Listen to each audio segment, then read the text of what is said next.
Voilà, salut à tous. Hello tout le monde. Alors, c'est Claire. Et Michel. Voilà, nous sommes à Grasse. Nous sommes dans, La ville des parfums. et qui est aujourd'hui chez un parfumeur. C'est Molinard. Voilà, je cherchais le nom. Merci chérie. Molinard, l'un des trois. Et comme vous pouvez l'entendre, le mot nard qui vient du parfum. Et est-ce que vous savez que vous êtes la bonne odeur de Christ là où vous passez? Amen. Et ce parfum, il y a les deux choses. Il y a le parfum et il y a la grâce, ça s'écrit pas pareil, mais quelque part, on pourrait dire que cette grâce qui vient de notre roi, et comme nous sommes une bonne odeur pour Christ, ça doit nous parler ça, vraiment nous parler. Et est-ce que vous avez envie d'être ce parfum Un bon parfum. Un bon parfum. Un bon parfum qui fait envie. pour les autres? Et comment on fait le parfum, chérie? Ou avec des fleurs? Ouais, et, Il nous faut des bases. il faut des bases. Et des fleurs qui sont peut-être pas artificielles, hein, des vraies fleurs. Des vraies fleurs, exactement.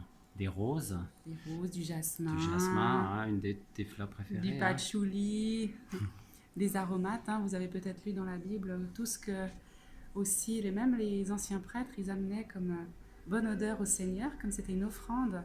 Parce que le Seigneur, il se plaît aux belles choses qu'il a créées, comme le parfum. Et nos vies sont aussi un parfum, chérie. Tout à fait. Et on voudrait ce parfum qui tienne en fait. On a lu quelques bases qui disaient que ces bases étaient celles qui duraient le plus longtemps. En fait, c'est la base qui restera le plus longtemps dans tout le parfum. Au début, il y a toutes les senteurs, puis à la fin, on a cette petite base. Alors, on veut être aussi ancré dans cette base de notre grand parfumeur qui est Jésus. Hein? Et il y a une petite chose qui est intéressante aussi, c'est que non seulement le parfum, une fois qu'il a été collecté, les fleurs, etc., après, il faut un processus de purification jusqu'à ce que le nectar, quelque part, l'essence du parfum sorte et que ce soit le meilleur qui sorte.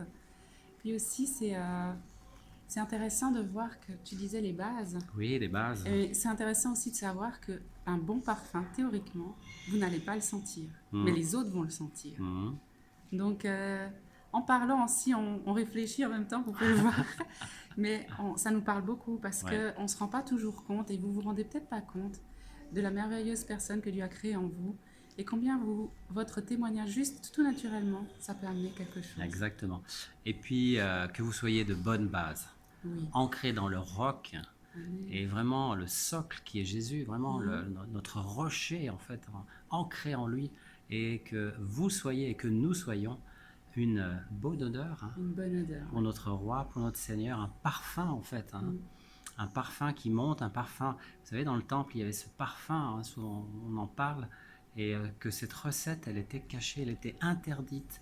C'est-à-dire qu'on ne pouvait pas la reproduire si ça n'avait pas été un Cohen, un prêtre qui l'avait fait, et il fallait à peu près 8 jours pour la préparer, et la recette était secrète. Aujourd'hui, les recettes sont toujours secrètes. Ouais. Bien gardées.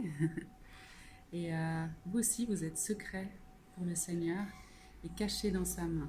Alléluia. Alors ne perdez pas votre bonne odeur, continuez à vous attacher à lui. La bonne odeur de sa connaissance, finalement, elle vient du fait qu'on le connaisse et dans l'intimité avec lui. Voilà, alors soyez bénis. Soyez bénis. On vous bénit depuis grâce 2SE, et on vous accorde et on vous demande et on reçoit la grâce de notre Seigneur Jésus, celle qui va nous faire marcher par la foi tous les jours. Chérie. Amen.